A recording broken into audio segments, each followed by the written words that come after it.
Welcome back. In this video we'll discuss the sun lamp. Now we've seen the point lamp and by extension the controls that are shared by all of Blender's lamps. So what makes the sun lamp different?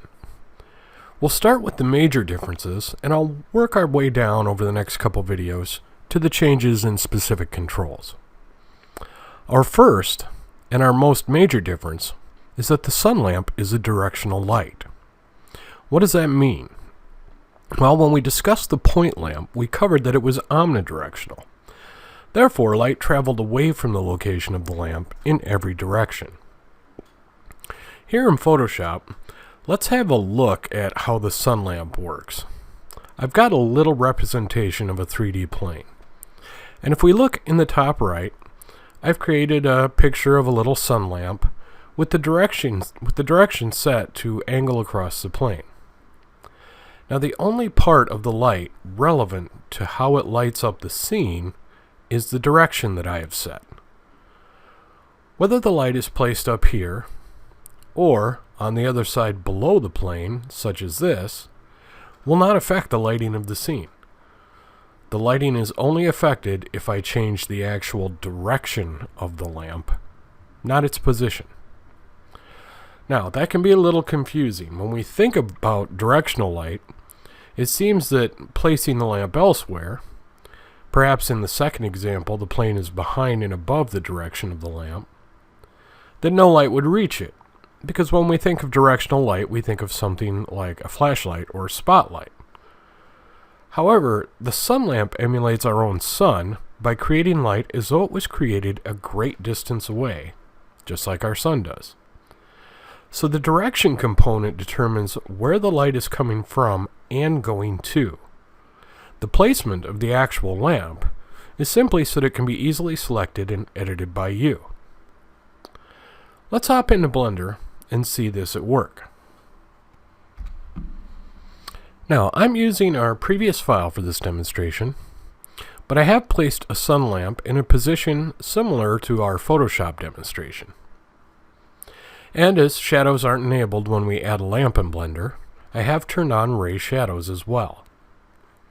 Let's hit F12 and render our scene. The scene is lit as we would expect, with light moving from the upper right towards the lower left and the shadows following accordingly. I'll get out of that, and then I'll go into my top view, and I'm going to move the light to the other side. And then in side view, I'll drop it below the plane, just like we did in the Photoshop example. Now let's go ahead and render again. Our picture is exactly the same. Because we only moved the lamp, but we didn't make any changes to the direction in which the lamp was pointing, our picture remains the same. I'll hit F11 and step out of the render, and I'll go ahead and undo the last couple of moves. Now in top view, this time instead of moving the lamp around, I will click R for rotate and rotate the lamp so that my directional indicator points to the other side of my camera position. Something like that. Now let's hit F12 and render again. Now we can see that the direction of the light has changed, even though the position of the lamp in 3D space remains the same. This demonstrates the major difference with a sun lamp over something like a point lamp. Next, let's take a look at some of the parameters we have available, and some that we don't. When we look at our lamp panel, the panel remains the same with a color swatch, energy indicator, and our 4 checkboxes that we've previously discussed. However, our fall-off controls aren't there. That's because the sun lamp is a constant light, so it has no fall-off. Just as here on Earth, the sun has no perceivable fall-off in our local space. Since environmental lighting is what the sun lamp is really meant for, there's just no use in having it.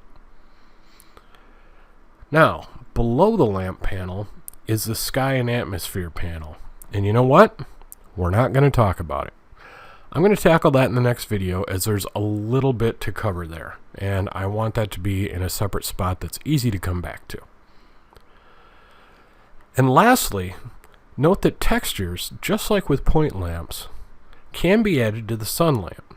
Doesn't matter whether they're procedural, like the clouds texture we used in the last demonstration, or if they're image-based, like our brick texture. Feel free to go ahead and play around with that a little bit, and to scroll down and play with how it's mixed with your colors. Alright, since we've already covered how to do that, I won't demonstrate it here, but again, I do hope that you'll go play with it a little bit. So let's wrap up and get on to the sky and atmosphere settings. I'll see you there.